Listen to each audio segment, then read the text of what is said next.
minute run for you. Yeah, definitely. Critically analyze current thinking of the distance to the sun. Because what I want to know is really, how the fuck did they know where the ping was meant to be? Because that ping is supposed to have come back in 6 minutes, right? 3 minutes there, 3 minutes back. How did they know where that ping was meant to be? Who told them? And how did they establish that it was a ping? Because I know it went to JPL and they said it was, but nobody on our side of the pond agreed. They all were in. There was no consensus that it was. So it's like, well, how did you know that's where the ping was meant to be? And how did you validate that it was the ping? That's what I'm really interested in knowing. Didn't Bob And, say so? Pardon?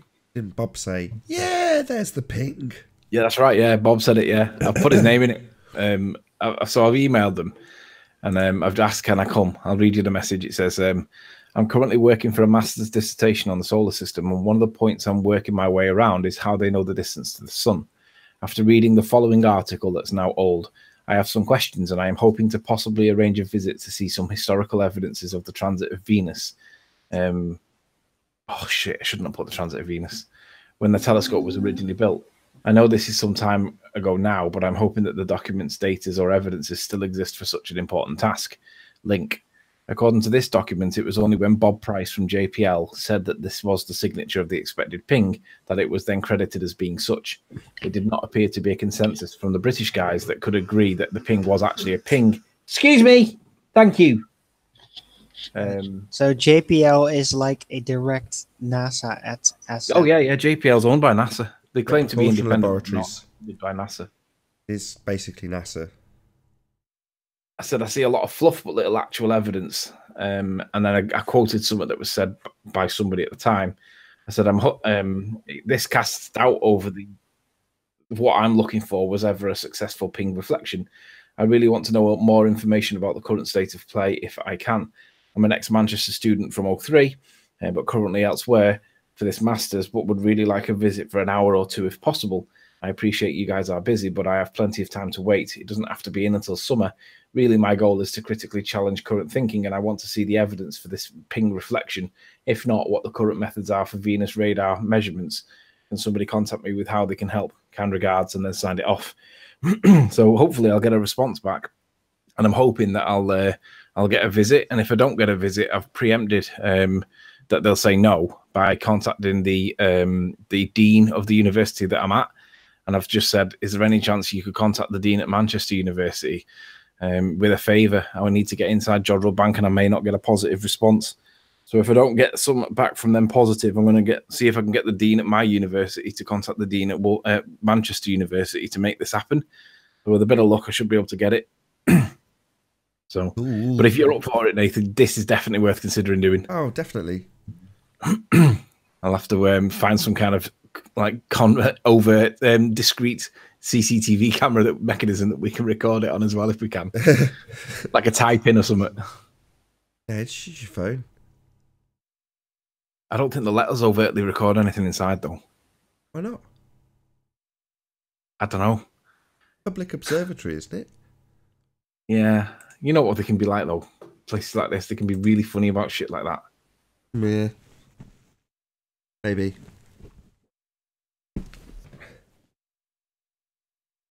Yeah, I think it'll take you about 40 minutes to get there in your car if you get up the M6. Mind you, there's fucking roadworks all the way up the M6 at the moment. At the moment? What do you mean at the moment? Well, for the next 2 years while they're upgrading to smart motorways. Yeah, it's been like that forever. Has it? I didn't know. It's not very often I use the M6 North coming up from your neck of the woods. Yeah, it's always been like that. It's always been like that ever since I can remember. Even when I was at college and I used to go to see a friend in Wolverhampton. Just nightmare. Just always half it closed off. Cones everywhere, roadworks always. M6 is a horrible motorway. You can't speed on the M6 toll, so what's the point of it? I agree. You should be free to speed on that. It's a private road, isn't it? You should be able to speed, but you get done for speeding on there, don't you? Yeah, it's more tracked than the M6 is. It's 10 miles longer though if you go up the M6 toll. And it's tracked, so you can't speed. Really? Yeah. They've got average speed camera monitoring and ANPR all the way along the M6 toll. Yeah, there's no point in going up the M6 toll now. No way. But I remember when I was in my truck driving days, me and my mate were on our way back up from London, and he went one way, I went the other, and I was literally 10 minutes ahead of him. It took him that long, 10 minutes longer to go around because it's 10 minutes further, and I got straight through. I mean, obviously you can't go any faster than 56, but whoever gets there first, you know that they can't have sped. And I got there 10 minutes before he did, and I went the conventional way up past Hilton Services. Right. He went round, and it's 10 miles longer. It's hard to believe that, isn't it? I don't see the point of it. It's just like I say, I don't see the point. There's no point in it now. Back in the day when Hilton Services was a nightmare, then. But to be honest, that's where that smart motorway actually comes in quite useful, because it does ease the congestion there. It does keep the traffic moving when they slow it down, like strategically. Sure.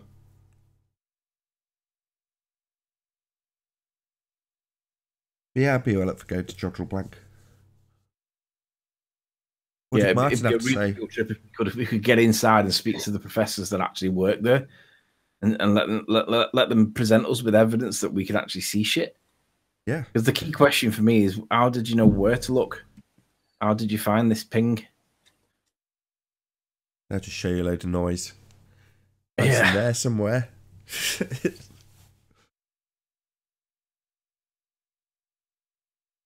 They're not going to scientifically debate you, if that's what you're thinking. I don't want to debate. I just want to see the evidence.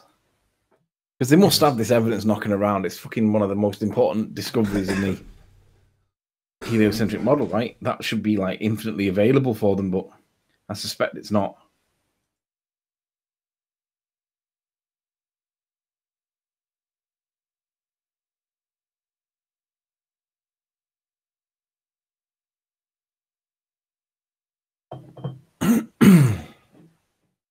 It's probably going to be like in a sound spectrum of a peak of some kind. Yeah. And they just decide, okay, this is it. Because it happens to be appearing like it is the strongest in a certain point.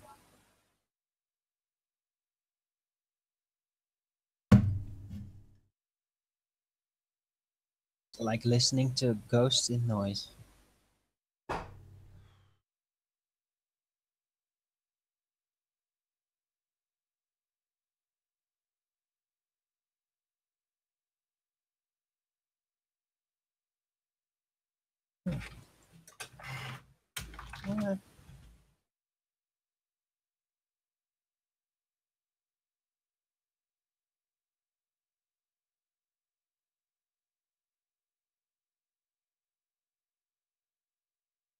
Wow.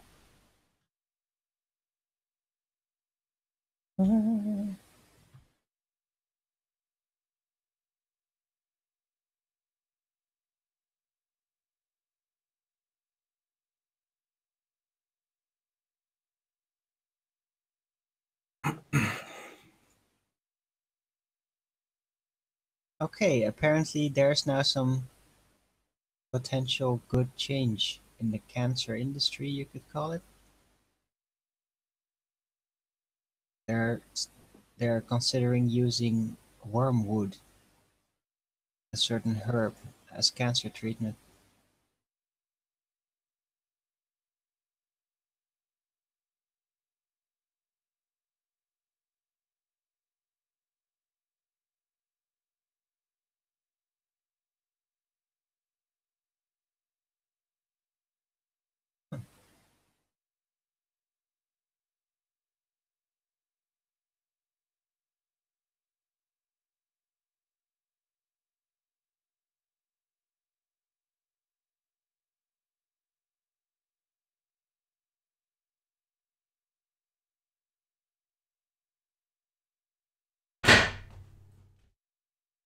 Five minutes.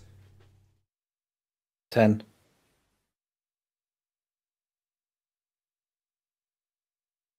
Hour.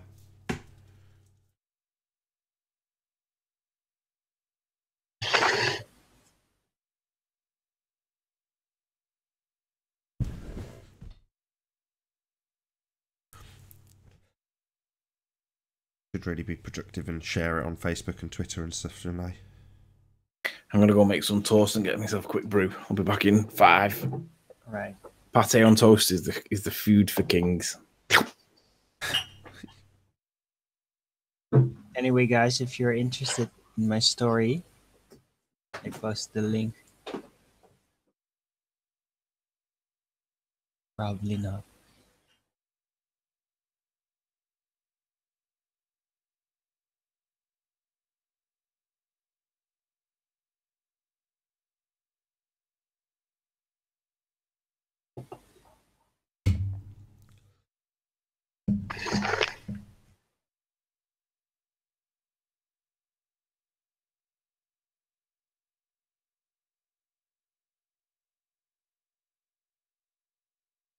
I'm just going to tend to my kid.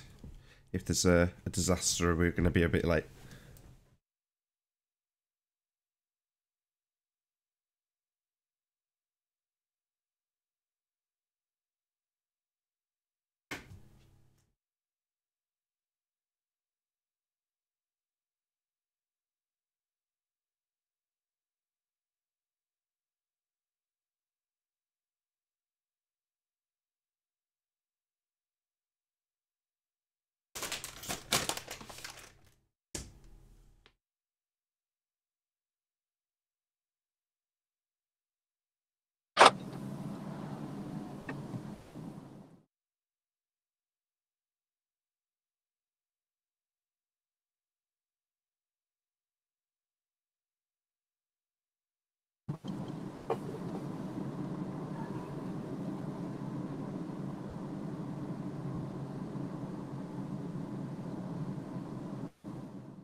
I don't get this.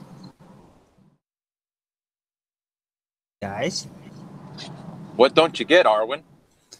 Well, there's this talk here about the Panama Canal and how is this super important trade connection, but with supposedly with Europe and Asia.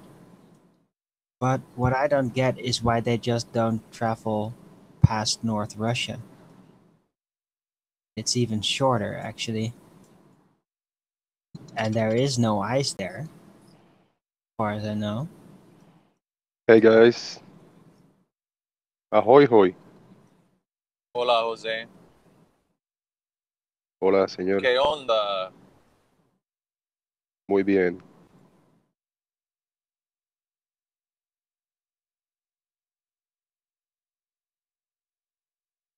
For how long was George Nathan Oakley in at the after show yesterday? It was over 4 hours. Easy, right? Long. Yeah, I listened for like an hour maybe, and I fell asleep. I passed out. maybe 3 or 4 hours. I slept like 3 hours. The wife got home like, "Hey, I'm here," and I look at the phone and they were still going. I go like, "Holy shit!" Yeah, right.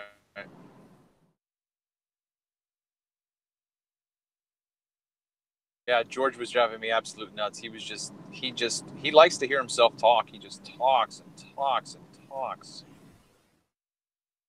And, you notice that he couldn't just answer the question just straightforward. He had to always explain and describe. It was just mind numbing. Yep. Yeah. The first hour there was a bunch of people in the panel. When I woke up at the end, it was just George, Nominum, and me and somebody else in the panel. That's it. And they were just chit chatting, Nominum and George. I was like, okay.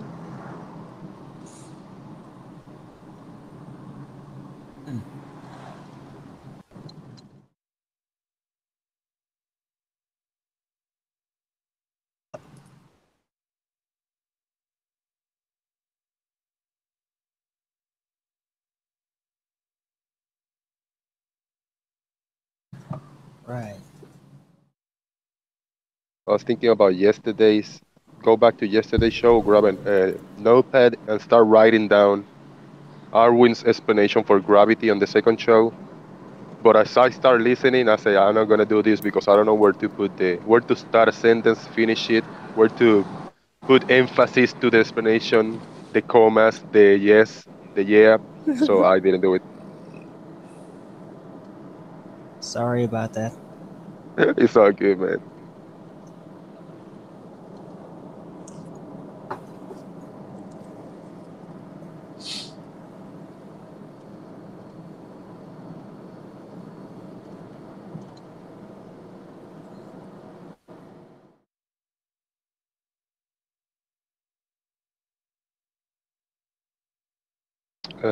And then Flatter versus the Bowler. Flatter say, so is that building am I supposed to see that building at this distance and this high?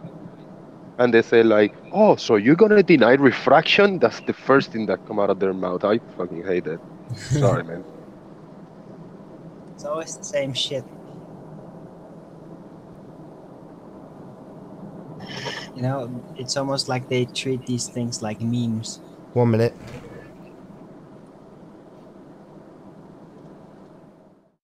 It kind of makes sense, and it helps you to prevent thinking too deeply about it. So that's the kind of arguments they'll hold on to, because that's the easiest. Yeah. Yesterday was Betty and Quantum Eraser in the Discord server, in Betty's Discord, and then I jump in there. Then Debbie jump in there. We were talking, and then the people from Gen Panda Discord start jumping in.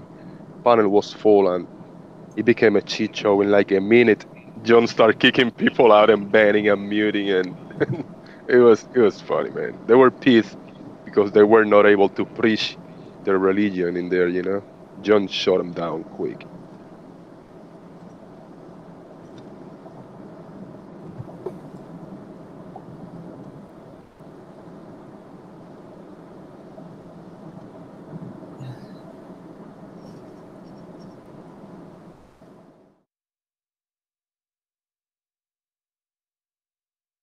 Oh, what a day! What a lovely day!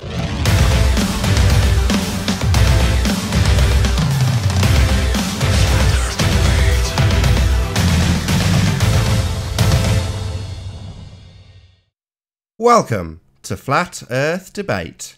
I'm your host, Nathan Oakley, and if you are new to this channel, or you've not done so already, be sure to subscribe and hit the bell notification icon to keep up to date with the Flat Earth Debate.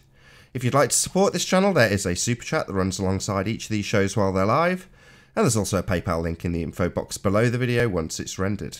But most importantly, if you would like to join the discussion, simply mute the page you are currently watching, then click the link on the info box below this video to join the panel and express your views on the shape of the Earth. If you do join, please don't swear. If you do, you'll be ejected, and if you are, please don't try to rejoin the stream using sock accounts. You'll be warmly welcome back on the next stream. Please also share the show. Sharing the show obviously increases the live audience, but this in turn increases the chances of a more diverse panel, so please share the show. And one last time, if you're new to the channel or you've not done so already, be sure to subscribe and hit the bell notification icon to keep up to date with the Flat Earth debate. Now we are joined by the Plain Truth, Sleeping Warrior, Jose and Arwin. Good to have you all. Hello, hello, hello. What? Good afternoon. Buongiorno. Hello, hello, hello. Any signs of curvature? No. No. Any signs of axial rotation? Absolutely none. Not of the Earth-based variety. No. Nope. Any scientific evidence of gravity? There's even less for that. No. Nope. In fact, it's a No, negative there's value. either It's not minus or there evidence. No. There either is or there is not. There is not. Indeed. Any evidence for the distance to the sun? There is no distance to the sun, Nathan. Well No. said. Travis, anything? Nope. Nope. Nope. Any evidence of a self-perpetuating molten iron core at the centre of a presupposed spherical Earth? Nope. I still am gonna get that on the back of a T-shirt. That's great. Awesome. There's I've none. still seen these very compelling paintings in large, impressive books. Like encyclopedias and a like. Yeah. That's all the evidence that I have. Isn't Yeah, that all the even Wiki evidence- have some pretty illustrations, right? all the evidence you could ever need for a molten iron core? Here's a painting. What about the R value itself? Earth radius. Any signs of that? Nope. None. Sticks in the ground doesn't do anything for us. Depends on what maths you apply. Now, Fair what enough. presumptions? It's all about the presumption. If you take presumptions in, then you can do anything. That's That's about what we have. imagination Sticks on the ground. develops. It's even how imagination of very young children develops. They just start assuming things until they figure out what's wrong and what's right. Are we done with housekeeping? Is that it? That's it. Yay! No Yay. R. There No is R. no R. Indeed. So Anthony and I think it was yesterday evening, were discussing some of the techniques used by the ballers when discussing space. And my explanation to Anthony was, so long as the argument is kept within the framework of there being an outer space, they'll happily argue about anything. So a spacesuit, rockets, how they work in a vacuum, all this kind of stuff is great for a baller to argue because it works on the presupposition that you can have space in the first place. So it's great to argue about whether or not a spacesuit will absorb water and all that nonsense, because like I say, it's all framed around the idea that space is real. And space is not real, space is fake. You can't have space. We wouldn't be breathing if there was a vacuum. We'd be part of Whatever may be up there, it's not a vacuum. It's as simple as that. it. Yeah. We don't know what's up there, we're not making any assertions, but the assertion of there being a vacuum is nonsense. If there was a vacuum, we would be part of it. We wouldn't have the gas pressure we all know and love. The gas pressure we're currently breathing would dissipate instantaneously into that vacuum, leaving us with no gas to breathe. So space is Unless nonsense. there is a mysterious penetrable barrier somehow, but yeah, there should be some tangible evidence of that. We, the normal people, we don't know how high is up there anyway, but they assert they got a figure, a number. But none of us have been up there as for the explanation needed for a vacuum next to the, to the gas pressure. Let me just address Colin Stewart in chat. Colin Stewart in chat says that Nathan won't leave this platform because of his infamous so-called mute button. Well, Colin, it's not called the mute button anymore. It's called the rumpus button. And it's designed to stop you ballers preaching nonsense and stopping it before you start preaching it. And I completely support it. That mute button or the rumpus button is valid if Rumpus starts making silly assertions, which he frequently does. And let's just remind everybody what happened last time Nathan went off this channel. We went to the non-sec channel and without any consideration whatsoever of the evidence that was to be presented, the evidence was declared void because the rumpus had explained it away without it even being shown. So that's why we don't bother. Why would we bother when we've got like biased against us people that are supposed to be moderating the hangout, declaring evidence to be void before it's even been presented? So somebody tell me why it would be the case that Nathan would want to leave this channel when there's an open link for anybody to join, Colin, including you. He wouldn't, would he? Why would he bother? You can come on and you can spout as much nonsense as you want, and then when we ask you for evidence and you haven't got any, well, kind of stops there, Colin. So feel free to join. Smash the super chat if you don't. Yeah, the purpose of me having a channel is because I want to broadcast. So people see me broadcasting like, go off platform. Well, no, that's kind of what I do. That's the point. So that I have a channel that's broadcasting. Now, if you dicks want to debate me, you're welcome to. There's the link. Help yourself. All are welcome to join. If you want me to come to your shitty bar, no, I've got my own bar. So Colin's at work and he doesn't care to be shouted at. Oh, right. Well, then, sod off. Everybody give Colin a hug. Nobody's demanding you come in here. But if you want to, you can. So nobody's demanding you come in to the bar to get shouted at. Same goes for Josh yesterday. So Josh is welcome to assert that lumens have got nothing to do with car headlights. Nonsense. And then jerk back to it about 40 minutes later when it's already been taken to pieces after his only other point gets ripped to shreds. So I'm not going to allow these assholes to come in here and reassert the same point 5 times. I just get tired of it. Eventually I'll shut them up, and if they carry on, I'll kick them out. Because I've had enough of it. I've had enough of the same argument 5 times with literally complete ignorance of what we address it with. Total and utter ignorance of it. So it doesn't matter what we say. In the face of any objection, they will reassert the same position. It doesn't matter how many times they do it either. They'll do it 25 times and just chew out the hour. Well, that stops. No more. If your point gets demolished, from now on, if your point gets demolished, I'll immediately kick you out if you bring it up again. Unless you're challenging the rebuttal. But to just piss it back in our faces, as I phrase it, I'm sick of it. I'm sick of the same assertions 15 times. I'm sick of the same assertions from Rumpus 80 times. With you lot being able to speak while he says the same thing 50 times in a row. So no one else can speak at all. That's why I've got a Rumpus button. And I will control this platform. It's mine. I'll do whatever the hell I like. It's mine. If you don't like it, you've got 2 choices, like Red's Rhetoric and Conspiracy Flaps. Sod off or join. Those are your only options. As for you dragging me off the platform I've produced, no. I'm here doing it daily because I'm here doing it daily. You don't have to like it. You don't have to join. If you want to moan, you're welcome to moan. Couldn't give a crap. But what I won't be doing is sodding off to someone else's bar when I've built this bar. I like this bar, and all are welcome. If you want to come in and state your position on the shape of the earth, it will get ripped to pieces if you think you live on a ball, because you don't. That's a religion. No religious assertions will ever stand here. Not even if they're stated 45, 450, 1,000 times. It won't make any difference. That's all. Well said, Nathan. You created a platform for everybody to present their point, and I thank you for that. So about that comment, Colin, we can consider that one as dealt with. The same goes for Conspiracy Flaps. He's trying to troll me at the moment, telling me how unbelievably popular his channel is.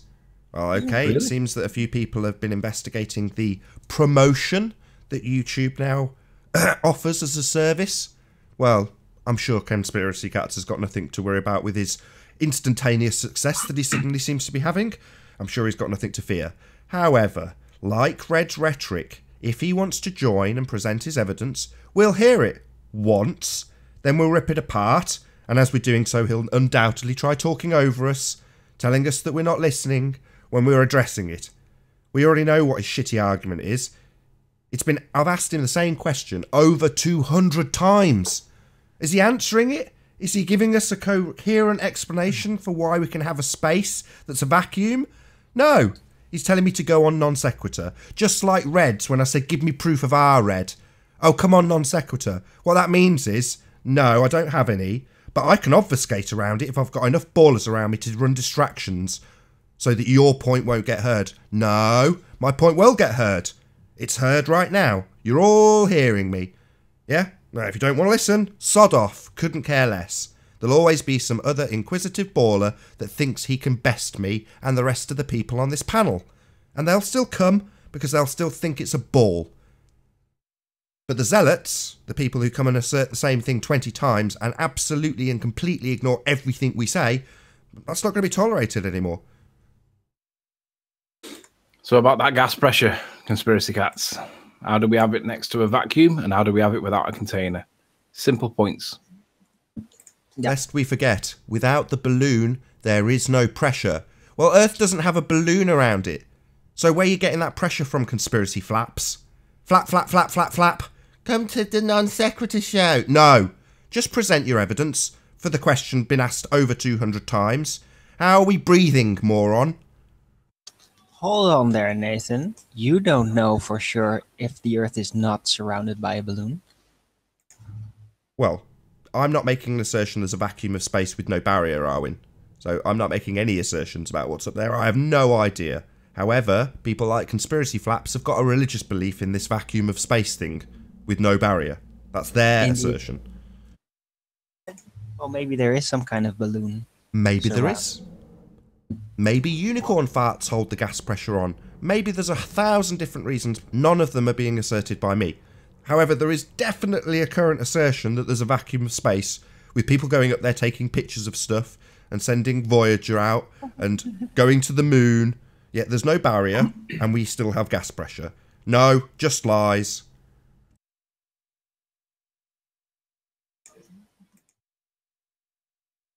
Well, maybe they haven't been able to explain the phenomena yet of the barrier through which you can go under the right angle. Blah, blah, blah, blah, blah. Sorry, I couldn't help it.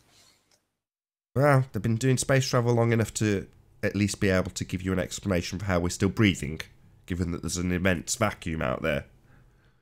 Right. Well, maybe there is some kind of weird barrier thing. But Nathan, do you even math, bro? Do I even math? Oh yeah, Math, yeah. Math that proof into existence. Yeah, right. Tell me all about the Boltzmann principles. Math that. The funny thing is about this whole gradient supposedly being able to lead to a vacuum, that doesn't actually work.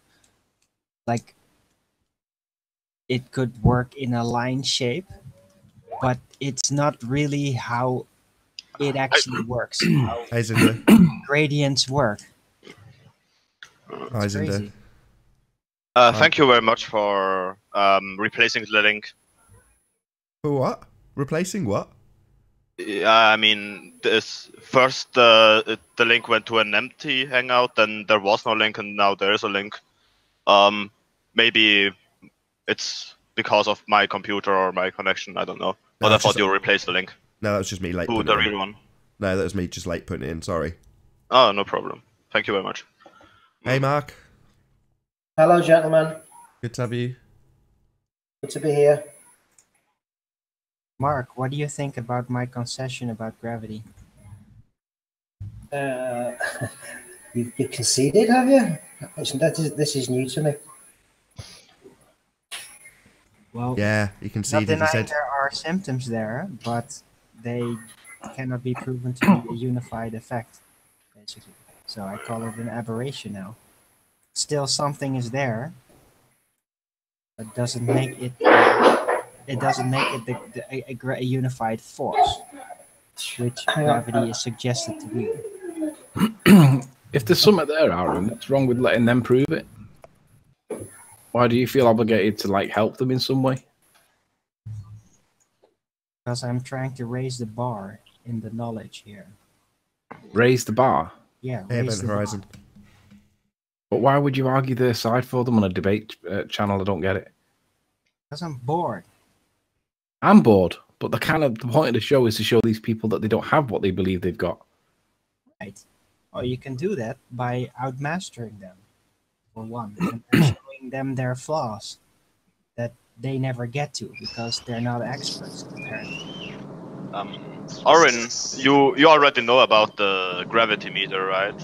Can you explain to me again why it's false or why it's like what are the issues with it? Hey, Flatner. Hello. It's simply another weight reduction-based system. I mean, More complex. It's the same principle. You can call it whatever you like. It's still a weight measuring device, basically. yeah. And what do you think are the differences in the weight getting caused by when you move to, I don't know, places where the gravity map supposes that there is more gravitational force? I don't know Or- what that is. I should try to compare the experience of being there and test it out. Yeah. But Yeah. I don't know. Maybe there is some kind of a deviation. Mm. And Just to also mean clarify, that you can actually determine what Yeah. causes that. just to clarify, there's a device called gravimeter, which claims to be able to to see the differences of gravity on the Earth. I've got a device called a non-gravimeter. It doesn't prove anything. So what? Well, this claims it does. Well, And it may you can buy may it measure even. forces, but that could be a combination of magnetic effects, electrostatic effects, and whatever causes the aberration of gravity altogether. It could be all kinds of things that the gravimeter is actually measuring. To suggest that that is gravity, no. You're measuring different force-alike effects, apparently. So that still doesn't prove gravity. Why electromagnetic? I mean, do you think that there is Because like that's more? typical. That's symptomatic of force deviations, especially regional. So like there's more iron under the Earth at some places, and then it just measures that, for example. Maybe. Okay. Maybe. Just out of interest, so because this mineral device related, is, I don't know. all right, hold on, Owen. Because this device is in existence and you can buy it and it claims to measure gravity, that means it's true, right? No, it isn't. I just ask what you guys think about it. Just wondering if you think that because there's something called a gravitometer or whatever, a gravimeter, that makes it real. Yeah. So if I've got X-ray specs on screen and they sell them and there they are, physical, real, claiming X-ray vision, does that make that real? No, but Right, this moving on looks then. a little bit more professional. You know? Moving on. Oh right, so if I get a much more sophisticated looking pair of X-ray specs for maybe $200 instead of $12, then that would make them real, then, yeah? Yeah, of course. Okay. I mean, Yeah. why not? Of course. Can you tell me how a gravimeter is supposedly professionally applied? What groups I have to see. use it for what? Like geologists who try to find oil or stuff like that. This is How is that relevant? Sorry, find oil. Shouldn't they be Yeah. finding the non-scientifically valid gravity? How does gravity? well, this is a tool. I mean, this isn't something to find gravity. It's just a tool to find things under the Earth. But if you're gonna measure gravity with it, so how does gravity relate to oil being in the ground or anything else, really? Well, because of the different density of the materials, people can. I mean, this was just an example. People can then determine pretty much how the shape, like the patterns are, and then guess if there is oil or not. Can't they do that with simple frequency resonance-based measurements? I don't know. Certain I'm not a frequencies, geologist. pump them out in the ground, and resonating materials that have that exact frequency will then light up and echo it back. Yeah, I mean, I just claimed it because I have a friend. She has a PhD in geology, and she says they are using gravity differences to find some certain minerals or oil. Bullshit. That sounds like a nice fabricated story. Yeah, Nice cover story. I believe her. I mean, Believe. I don't. Have you seen any evidence? I will ask for her. I will ask for evidence. You should do. I should. I mean, I No, don't think she lies to me. Can I just read? Because Can I she just has read an explanation from ScienceDirect.com? Just read one sentence. Well, a couple of sentences. Where did I get it from? Absolute gravimeters are compact and used in the field. Full stop. It works by directly measuring the acceleration of mass during free fall in a vacuum.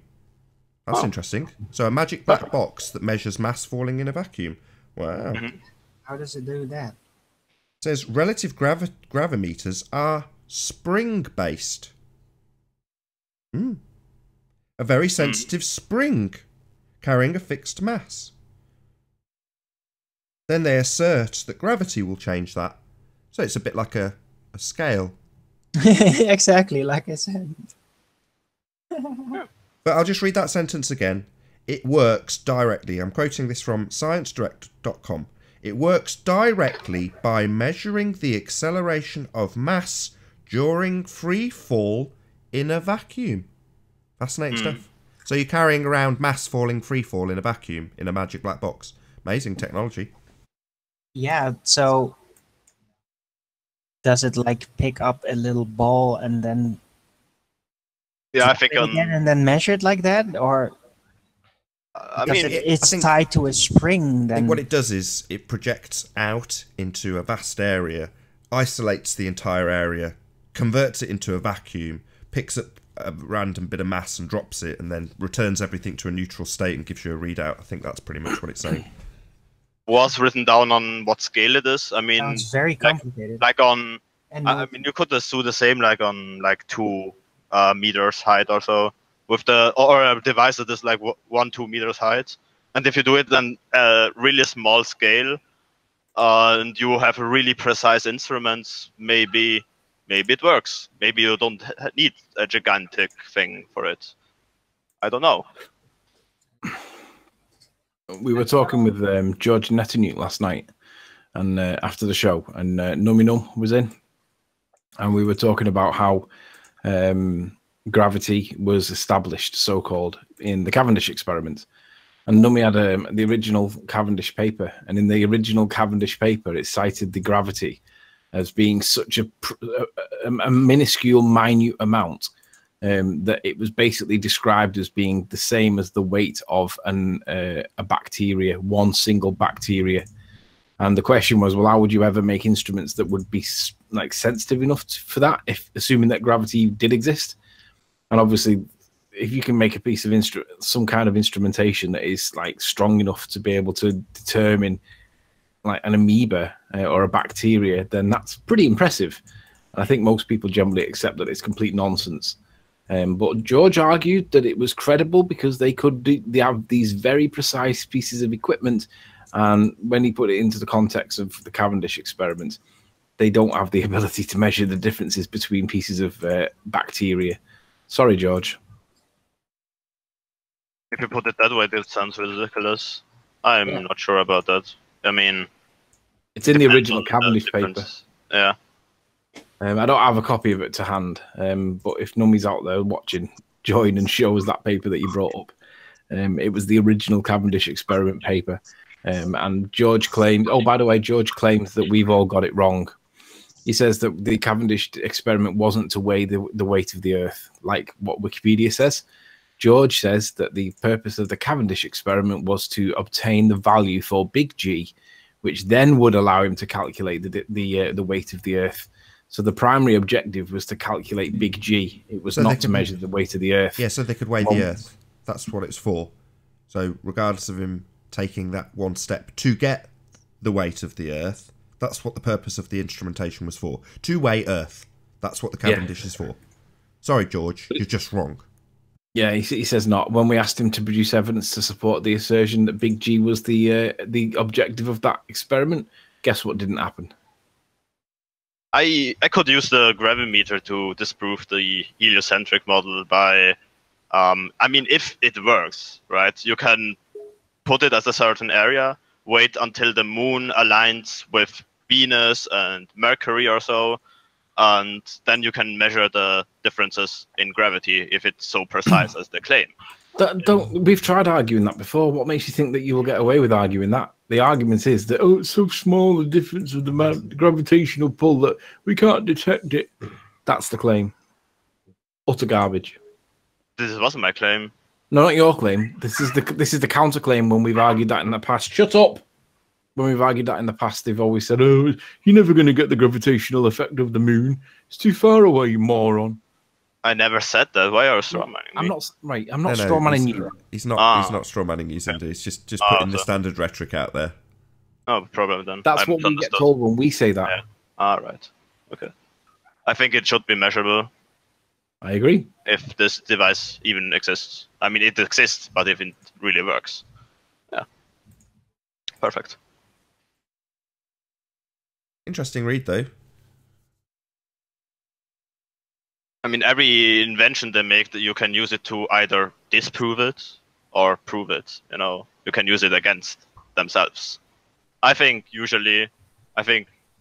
those inventions, for me, for my own logic, they prove gravity, for example. Sit. Yet, everyone who disagrees could use such a device to disprove gravity. Yeah, They are giving us a lot of tools to debunk them or to confirm them. But if you want to establish a cause of something, you just apply the scientific method. So a black box isn't as good as that method, which is long established of actually establishing causes of things. Right, but there isn't any of that. So that would be my first port of call if I wanted to prove a cause, in this case gravity. That would be what I'd go to. Yeah, I understand. Do you know how they got the distance to the sun, Cinder? I don't know. I mean, something with radar, radio waves, and then like it's something with Venus, but I never really paid attention to that. Something like that. So I can't confirm it. How they got the distance to the Makes sun. logical sense, though, doesn't it? Something to do with radar, right? Somehow, yes. I mean, the concept itself sounds pretty logical. If it's makeable, if it's empirical, you can decide by yourself. When something's presented to you as a logical explanation, does that make you lean more towards it being true by virtue of its logicalness, or do you still apply some critical thinking and wonder, I wonder if there's other things that might explain what we do or don't see? I take this explanation as an explanation, but I don't take this as reality. If it doesn't convince me, like, I mean, the distance to the sun, how on earth should I measure it for myself? So I just can say, all right, I trust those people who did it, and I guess they are right, but I can't confirm it. I mean, I can't say it for sure. Like everything else I do in life. I mean, every time I go in an elevator, I trust the people who built the elevator, that it doesn't just like fall down. I don't know the principle why elevators. I don't know how the elevators stop immediately when they fall. I don't know the security measure, the securities for it. So I just use it and I trust them. But you feel it, right? You feel it. So they say you're going to be going up a floor, and you go, okay. You press a button, you feel something happen, the doors open, and you're at a higher elevation. Whereas with the sphere Earth, they tell you you're spinning, and then simultaneously tell you, well, you won't feel it. Yeah, I got. I mean, they are telling me we are rotating once every 24 hours. I don't expect to feel anything. It's not about the speed Earth rotates. It's about the revolutions per certain time. Sorry to interrupt. Why don't you expect to feel anything? I mean, I know it's only like one rotation over 24 hours, but that is still incredibly fast speed. That rim speed is still really fast. Yeah, but it's about the differences in acceleration, which mean if it doesn't matter how fast you go or how fast you spin, it's about the relative between the size of the ball you are on and the velocity it spins, and then you get revolutions. And since our day, It's the distance from the center, the rotation. What do you mean? And So the bigger Zinder, the stronger the force, despite the slow rotation. You can notice this on a big wheel. Take a wheel and let it spin every 24 hours. Then you see like No, but that's an unfair comparison because it's always going to be smaller than the Earth. yeah. Then take a So you got to make it proportionate. you can put it like this. I mean, you know how liquids deform in a let's say a plastic container which is deformable. You put the liquid in it, and then you put it on a wheel, let it spin, and then you see how much it deforms, right? If you take the same liquid and put it on the wheel double the size, and let it spin at the exact same revolutions per time, the wheel itself spins faster, and yet the liquid will deform exactly the same. You can test it by No, yourself. it will misform more violently. The axis will become more slanted. I don't think so. I do. Because There's more force being applied to it. No, because the difference in acceleration will always be the same if the revolution per time will remain, no matter how big the wheel is. You can. It's not. No, that's not true. It's not just spin, is it? Sorry, Arwen. It's not just spin. We're also orbiting around the sun. So, for example, from 12 o'clock midnight to 12 o'clock lunchtime, we're spinning in the direction that we're orbiting around the sun. And then from 12 o'clock midday till 12 o'clock midnight, our rotation is then against our orbit of the sun, if you understand what I'm saying. And we've got wobble and we've got all of these different types of things, but yet we feel absolutely nothing. Yeah, I mean, galactic rotation, man. Now consider that we orbit the sun every year. Why should you feel anything? Why should you? I'm using the over the 24-hour period as we're going in a direction around the sun from 12 o'clock midnight till 12 o'clock lunchtime. As we spin on the Earth, we're going in the same direction as the orbit around the sun. But from 12 o'clock lunchtime to 12 o'clock midnight on our spin of the Earth, we're then going the opposite way of our orbit around the sun. So surely we should. Have you ever been on a teacup ride at a fairground? It's a lot like that. There's a lot of different movements that the Earth is supposed to be doing, but like I said, we feel absolutely nothing. Yeah, now you can't even measure that kind of acceleration that you would expect to feel on the side of the Earth that was spinning with the orbit, as to opposed to not spinning with the orbit. You don't feel any acceleration in any direction. All these forces all simultaneously have their effect. All these different rotations have all simultaneous effects, just like a merry-go-round was a very good example. Even though they're supposed to be very little, it's gonna cause all this warping constantly. Yeah. Now let me answer that. The teacup is the Earth spinning, and the pole in the middle is the sun, and you go around it. Now, and it's not a perfect analogy, is it? Now imagine you are sitting on this teacup, or spinning around every 24 hours and going around this every year. Tell me if you feel anything. Yeah. Are you trying to say that because I'm... Hold on, one at a time. Sorry, Owen, go on. You got to keep the forces proportionate to the size. They are. No. It's about... If it becomes smaller, then it has to rotate faster. Otherwise, it's not going to have the same relative force.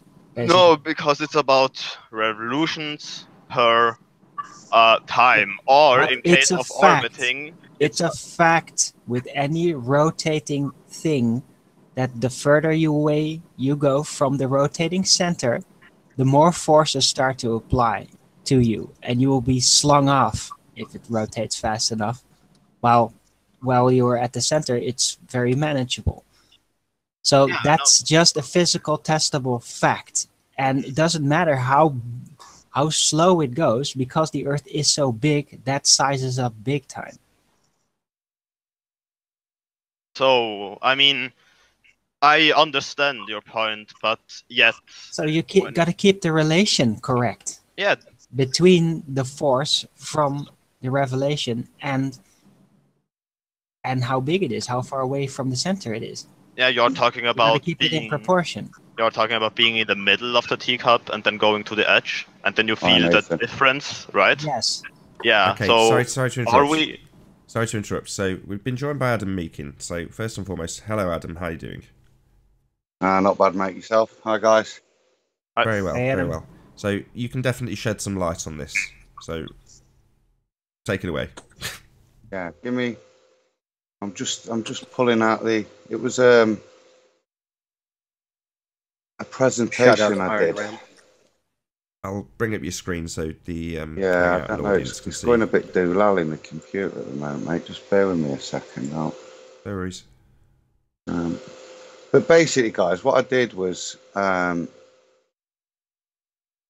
exact argument. I'd been hearing it for a while with regards to this arguments of. I did it as the ball earth versus a carousel. So I took the data from that and applied it, because what we're trying to look at really is the centrifugal force that you'd experience. And so we've got this argument of a massive Earth with slow rotation compared to a much faster but smaller carousel. And for some reason, Nathan, my computer has now crashed. Don't worry. Just you went through it. You know it off the top of your head, so you don't need your visual aids. I believe in you. Okay. Okay. Then. So specifically, what the formula for centrifugal force is mass times velocity squared divided by the radius. So all of these components are important when it translates into the centrifugal force felt. So if we just take that formula, m times v squared over r, if we've got the carousel, I did a bit of research and had to calculate this data, but it's something like, I think, 5 meters and a velocity of 2.4 meters a second. You can do the ball earth one yourself. I can't remember off the top of my head, but relatively speaking, the force you would feel on the carousel is and obviously you have to have the mass is important. So the mass of the person. So when I did this, I just took a 50 kilogram person. So the mass.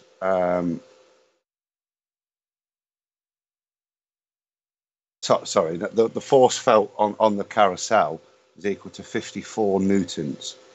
Now, when you then do the same equation for the ball earth, the centrifugal force comes out at 1.596 newtons, which is, 35 times smaller. They're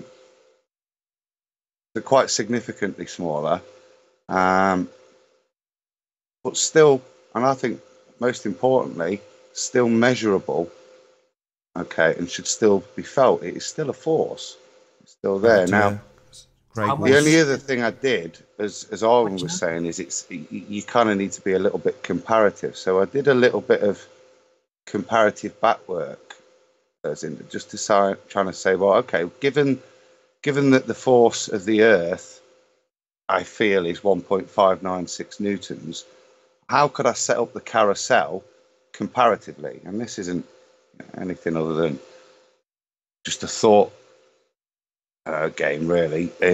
But how could I set it up? So if you then backwork the maths, actually you need to set the velocity of the carousel at 41.5 centimeters a second, and that would then give you the same force equivalent push on a 50 kilogram person as the Earth.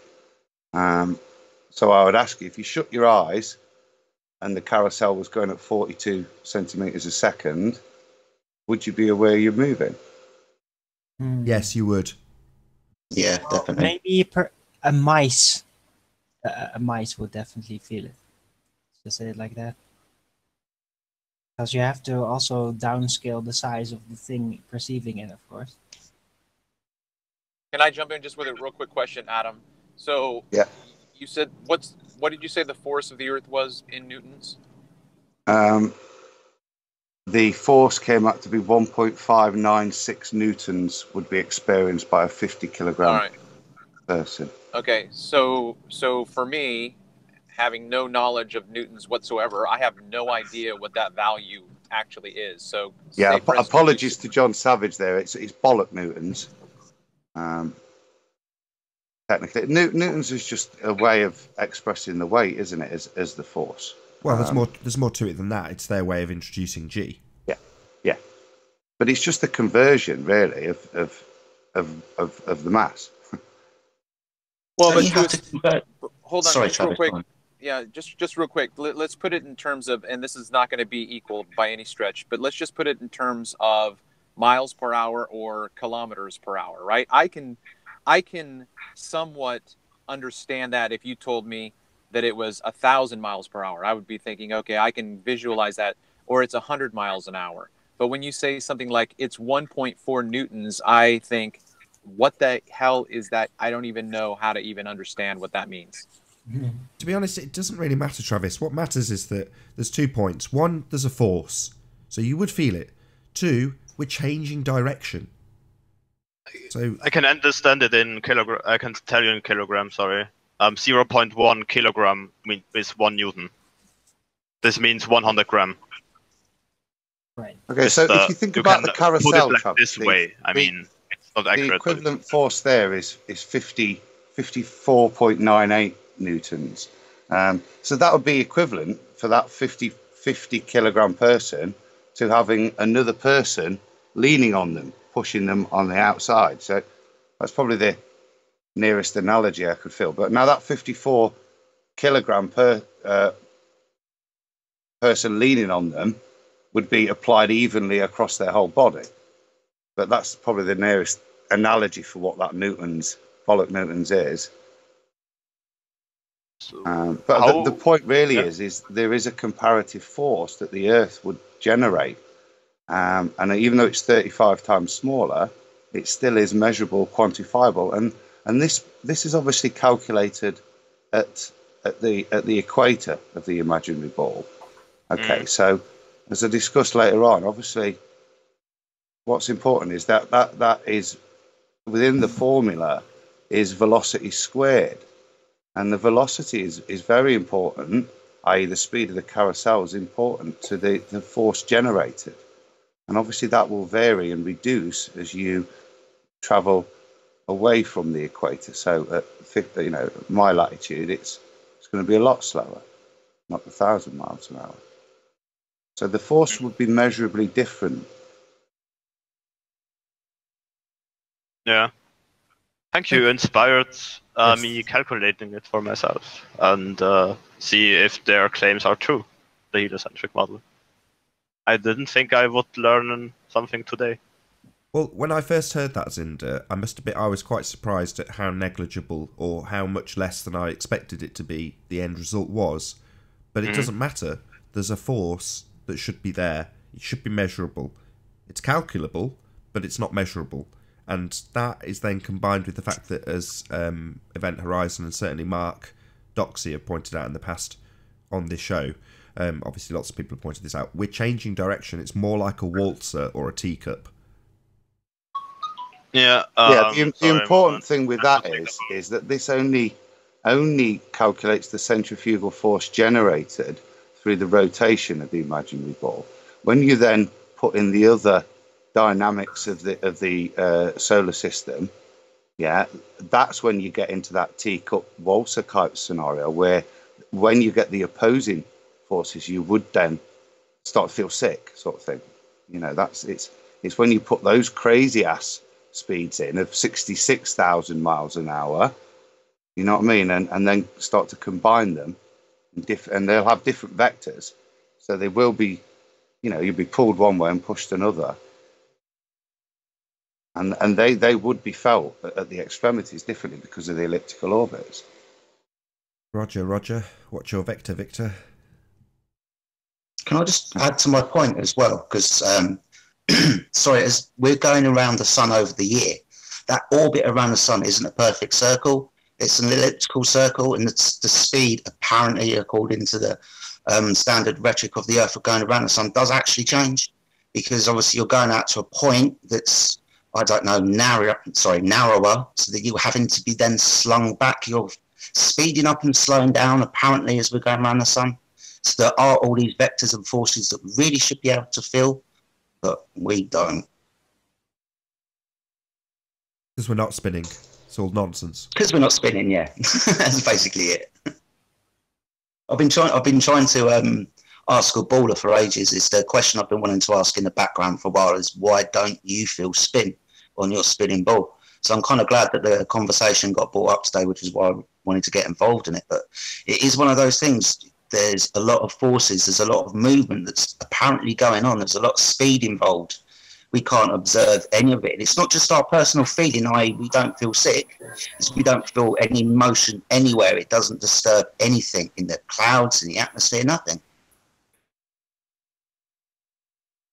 That's a good way of putting it. Rather than saying, I don't feel movement, you ask them, do you feel the movement? And put the burden of proof on them. It's the best way to do it, rather than defending ourselves. Get them to defend their heliocentric model. You there, Anthony? Clearly not. There's a section that Anthony was reading from this chap in the 1900s from Portsmouth who was trying to basically take I think it was the local council to task on their teaching of heliocentric doctrine.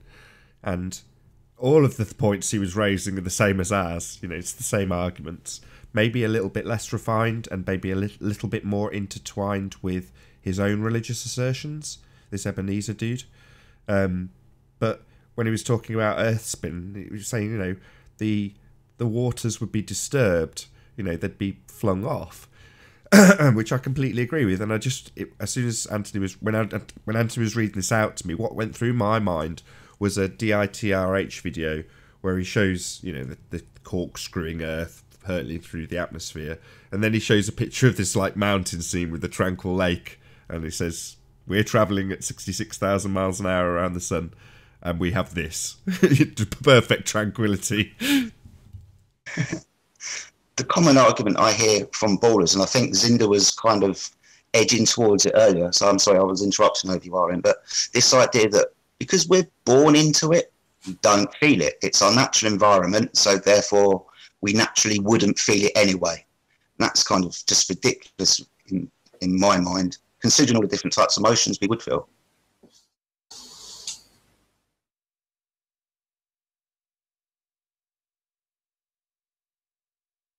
They got someone in the but chat. You know what the answer is, don't you? The answer is gravity. Every single time it's, why don't we feel this? Why don't we observe that? Why doesn't that happen? The answer always comes back down to, well, it's gravity. It's gravity. So it's the sticky tape that fixes all of our problems, isn't it? It's responsible for this, that, and the other at all times. Yeah. If only gravity creates another problem in... Sorry, Ollie. Go on, Adam. There is another point with regards to gravity and the translation of the vector, the direction vector that the centrifugal force plays at the equator. It is in direct opposition to gravity. However, as you traverse up the globe, that angle then changes its relative. It no longer becomes in opposition. It starts to skew away in relation to the sphere. So the angle of opposition is no longer directly opposite. It starts to vary off, so that at 45 degrees, it is at 45 degrees away from the angle of gravity as well. What would be the consequence of that, Adam? Well, you should be able to notice this. Yeah. At the equator, there should be less gravity caused by it, shouldn't there? Because I treated it this early on. Oh, remember? I see what you're saying. So you're saying that at the equator, you've got the tangential speed being counteracted by what they claim is gravity, whereas you don't have the tangential speed at the top. So you just have this extra force of gravity pulling you, right? Yeah. Right. And say here in the UK, say at 45 degrees, it's going to be that angle will no longer be at 90 degrees applied to the person. It'll be at 45 because the rotation. So the center of balance is no longer going to be straight up. Basically. It's like going to be because the rotation slightly on a hill. doesn't follow the lines of gravity. You see, does it? So it would be like standing on a very slight hill for your center of balance. Yeah, it would be very weird, and everything would respond. Subsequently, like Riley pointed out, like the air would reflow. The density layers would re-establish themselves in different ways because of this. Would shift. And of course, the centrifugal force itself applying to the gases themselves. And however far they're supposed to scale up. Yeah, I had a kind of interesting conversation with Nami about it, who said, how does the Earth drag the atmosphere with it, right? So I just made some assumption, like the atmosphere was already there, or the atmosphere was when it was created, it already had a spin. And then he said, yeah, but what about the faster rotational part when you go more up? How doesn't it make like a gigantic storm all the time, right? Something like this. And I still didn't find an explanation for it. I searched a little bit. I didn't have too much time to search for it, but this was a really good point he made. Yeah, would be really inconvenient to satellites. I told him, like, the Earth doesn't have to direct the atmosphere with it because it already rotates with it. And then he said, like, while I was saying it, I was like, do I really believe it, what I'm saying? So then he was like, yeah, but there's a big problem with this point. You know, the difference in acceleration when you go more up or go down, and there are many problems with it. So let's see, maybe I find an explanation. But you don't need to. The explanation you're giving is incorrect. So the atmosphere is not carried along with the Earth in the heliocentric system. That is not the case. It may be asserted by people like George Nettiniuk. He is incorrect. If you go and ask Neil deGrasse Tyson, he'll tell you all about how a field goal went in because the Earth continued to rotate underneath the ball as it travelled in a straight line. We have this thing called the Coriolis effect, necessitated by the Earth and atmosphere being separate, as detailed by Neil deGrasse Tyson. So they are wrong. Neil deGrasse Tyson is also wrong because the Earth isn't bloody spinning. However, the narrative of the heliocentric religion is that the Earth turns underneath the atmosphere. So whoever is asserting that the Earth is carried along with the atmosphere, that's nonsense. If it was, you would not have a Coriolis effect, which is absolutely asserted as part of your rhetoric if you're a baller. And the explanation of gravity causing the atmosphere to rotate with doesn't really make sense too, because gravity pulls to the center of the Earth and isn't like horizontal. What is gravity? What is gravity? This non-proven entity? What is it? You know, aberration. This aberration. It's meaningless nonsense. You know, to claim that gravity is doing anything when there's no proof whatsoever of gravity is just another assertion of a religious belief. The bottom line is several symptoms strewn together. Okay, thank you, Owen. Suggesting unified element, but yes, it's that's not. Wonderful. Thank you. So the bottom line is, in their religious assertion about a ball Earth spinning, the Earth turns underneath the atmosphere. That is why we see an apparent deflection, because as it enters the second reference frame and travels in a straight line, a bullet, a plane, anything in the atmosphere whatsoever, you continue to rotate underneath. Therefore, you see an apparent, not real, deflection. The thing that's travelling in a straight line through the atmosphere would appear to curve from your vantage point because you continue to rotate underneath. The problem being that narrative, which is absolutely pushed by heliocentric believers, that is your religious faith, whether you like it or not. The problem comes when you look at air travel. Planes travelling in east, west, west, east directions should have different durations because the Earth continues to rotate underneath. I think the Coriolis effect only describes north to south, right? No. It's not about east. The Coriolis effect is about a rotating and non-rotating reference frame. So your ball Earth religion rotates. That would be the rotating reference frame. The atmosphere does not. That would be the non-rotating reference frame. It's nothing to do with north and south, and everything to do with something spinning below something not spinning, like a roundabout. So in my example, you sit on a roundabout, and there's 3 people in this situation. 2 of them will stand at either end of the roundabout and throw a ball over the top of the roundabout to each other.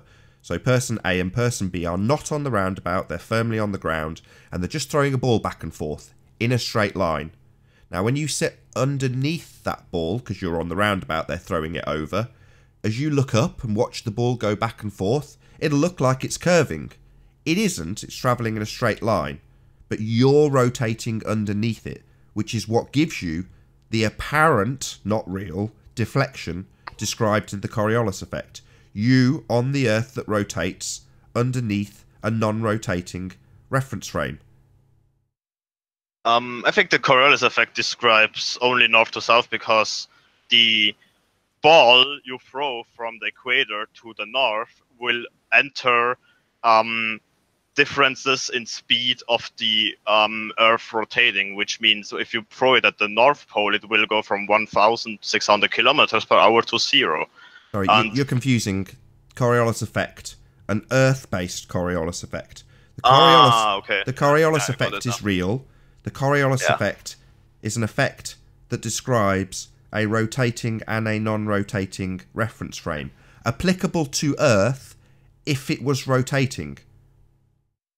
Yeah, I didn't know you were talking about your definition of the Coriolis effect. I thought you were talking about the official one. Sorry, that's not my definition. Sorry, stop. That's not my definition of the Coriolis effect. That is the Coriolis effect.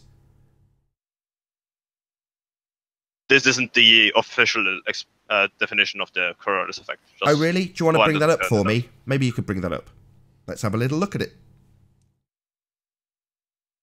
This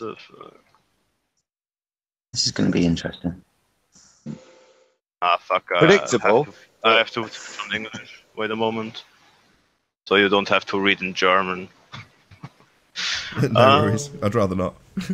My German's pretty rusty. God damn it.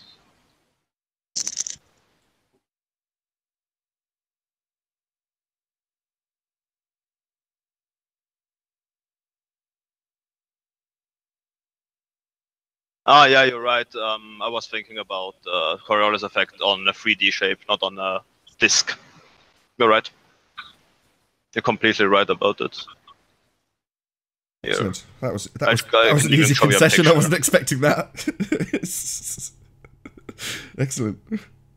Global honesty kind of stuns us with surprise sometimes because it never happens. I said predictable. I was wrong. Here's about the. Here's on a plate, right? What you described before, and I had in my mind I had a 3D model, and which would then explain why I said that. So yeah, here is a picture from Wikipedia describing pretty much what you said. Oops, it's gone. Can you? I didn't get it up in time. I can put it back. Sorry. On. No problem.